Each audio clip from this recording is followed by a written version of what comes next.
Bonjour, j'espère que vous allez bien. Je vous retrouve aujourd'hui, pas exactement dans le même cadre. En fait, il y a beaucoup de brouillard, donc c'est un peu compliqué de trouver la bonne lumière.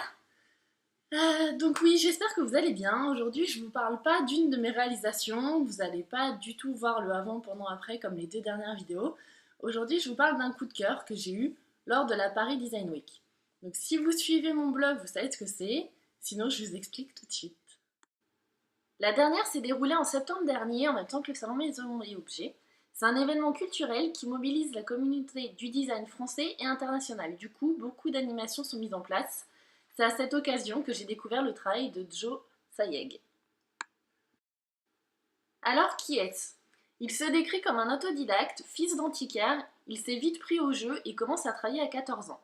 Puis, il devient grossiste dans le milieu de l'art. Au fil du temps et de ses expériences, son goût s'affirme et ses connaissances augmentent. Il chine depuis toujours ou presque et fabrique ce qu'il ne trouve pas. Donc c'est un passionné de nature, vous allez voir, ça va expliquer son travail par la suite.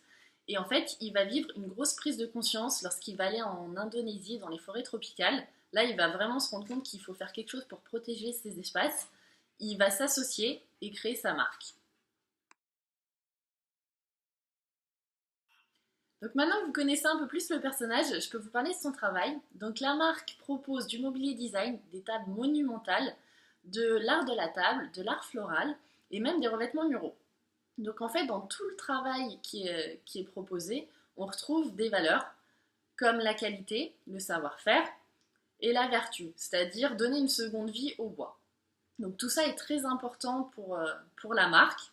Et en fait, c'est pas tout, parce qu'en plus de la dimension éco-responsable de la marque, par rapport à son travail en Indonésie, il y a aussi une dimension, un engagement social par rapport aux personnes qui l'engagent. Alors, les produits sont tous uniques, faits main dans le respect du bois.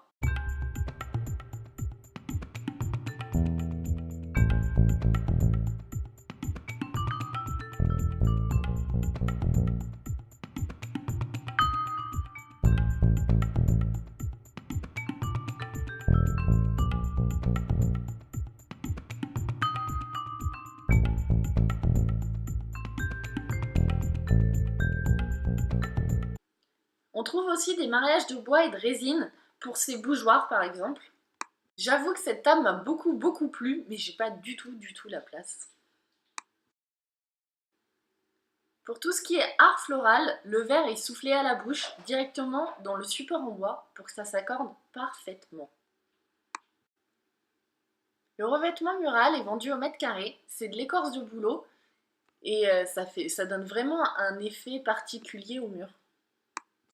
Donc la boutique parisienne a pour but de s'ouvrir aux particuliers, car la marque est déjà plébiscitée par les hôtels de luxe, les casinos, les grands restaurants, etc. Et en fait, si vous avez peu de budget, on trouve des objets à partir de 5 €. Bon d'ailleurs, quand je suis allée dans la boutique parisienne, je me suis fait un petit plaisir, je partage, je vous montre.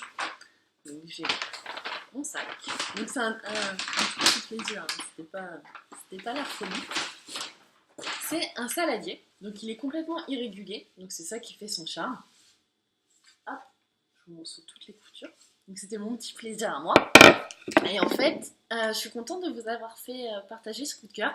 C'est un personnage qui me touche autant par le personnage en lui-même que par ses créations. Il y a énormément de valeurs et voilà, c'est quelque chose qui me touche. Et en fait, ces créations, elles sont à la fois délicates et puissante parce que le bois c'est quand même quelque chose de fort, d'imposant, rien que quand on voit les grandes tables.